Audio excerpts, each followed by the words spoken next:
Hi there, and welcome back to Weird Soda for Life. We're nearing the end of Guest Star July, and with me is another one of my oldest friends. This is Stephanie. Stephanie, say hello.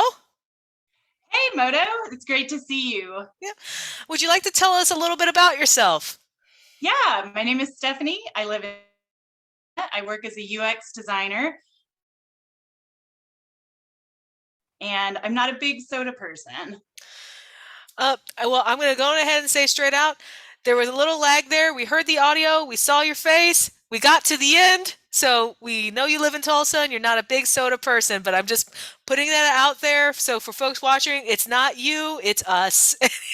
Anyway, Um, so again, not a big soda person. That's all right.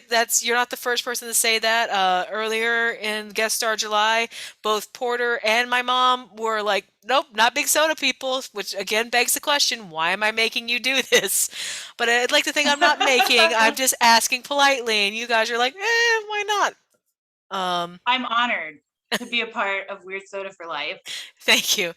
For those who see the logo, Stephanie is actually the one that designed that. So if you like the design, thank to her. If you don't like the design, well, forget you. Anyway, strong feelings about the design. Today, we are going to try Mountain Dew Overdrive. So right here, Mountain Dew Overdrive is a Casey's exclusive. Casey's is apparently a gas station or convenience store chain that's throughout the Midwest and the South. I had never seen it or heard of it until I believe, Stephanie, you told me about this new soda exclusive.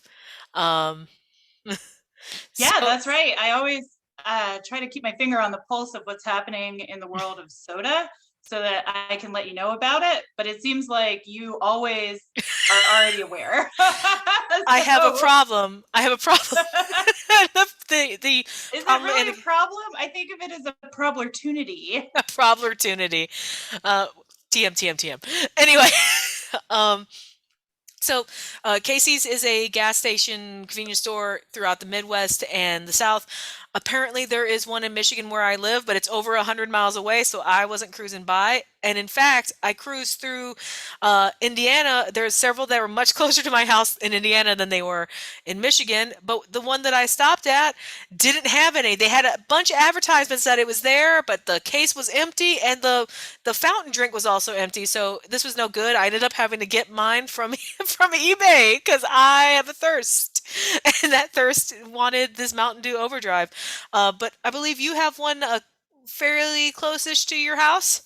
Yeah, so Casey's is kind of a new addition to the gas station scene in the Tulsa area, which has long been dominated by Quick Trip, which is not to be confused with Quick Mart or something like that. Okay.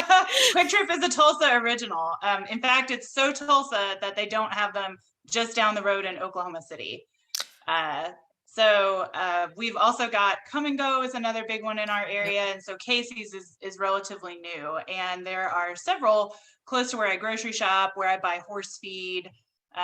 So it wasn't a big imposition for me to go get this beautiful soda. Unfortunately, it was not so close that I could drive my lawnmower there because the gas station that is close to my house is not a Casey's. I'm sorry that you had to use like gas from your vehicle to go get this soda, but I appreciate your efforts for the cause. Thank you. Thank you. So before we get started, we can take a look at the bottle itself. I'm going to hold it up to the can because sometimes your bottle looks like it's in the witness protection program. So as you can see, it's a reddish orange and got a very interesting label. Something I want to point out is that down here at the bottom, there's like a little um, bottle or buoy or something, and it has 1968 on it. And let's see if I can get up close for that. Probably not. But if you're looking right here in your own bottles, it has 1968 on it, and that's actually the year that Casey's it was founded. So I thought that was a nice Oh, nod to Casey's. But yeah, this label is buck wild.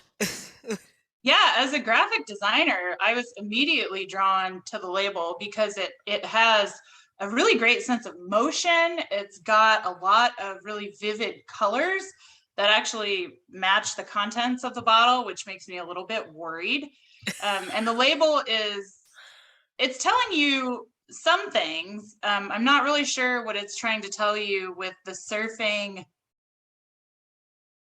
Bear, ape. wolf, deer, bear.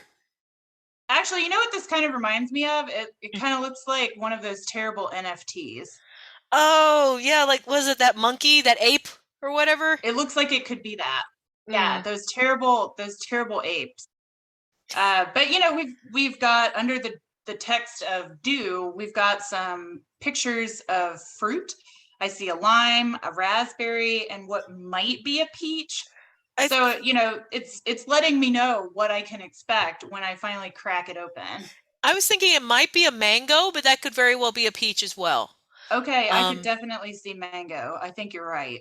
but And you know, we've got a spaceship or some kind of rocket, and then way in the back there's a fish, and and then a beaver that's yeah, laying on a duck. So there's really a lot going on. So what I feel like the soda's label is trying to convey is that it's full of excitement and action and possibly fruit. I mean, I'm here for the excitement and action, but if this has actual fruit in it, I will be surprised. But again, been surprised before by the fruit flavor. Um, so without further ado, let's crack this bad boy open and see what adventures it takes us on. All right.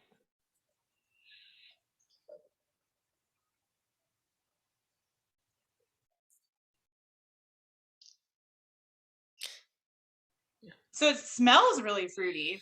It does smell really fruity. I will say, spoiler alert, while you were not paying attention, I took a sip because I was like, I gotta get into this, but I'll take I another wanted to one. pour it in my tasting cup. Uh, see, last week when I was drinking with Amy, I had a glass and she was like, here I am drinking from the bottle. So I thought, well, I'll match that energy. Oh my God. Okay, I need you to back that up.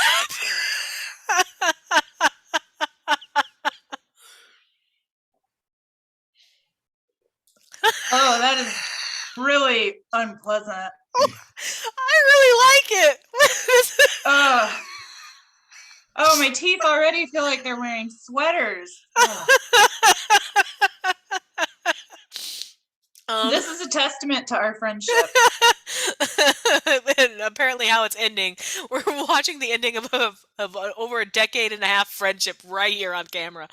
The real Um, reason I wanted to put this in a cup is so that I could save the bottle, the rest of the contents of the bottle, for my spouse, because uh, I think he will like it. yeah, I will say that has been, I would say traditionally, Mountain Dew, the sugar ones, and I always try to drink the sugar first.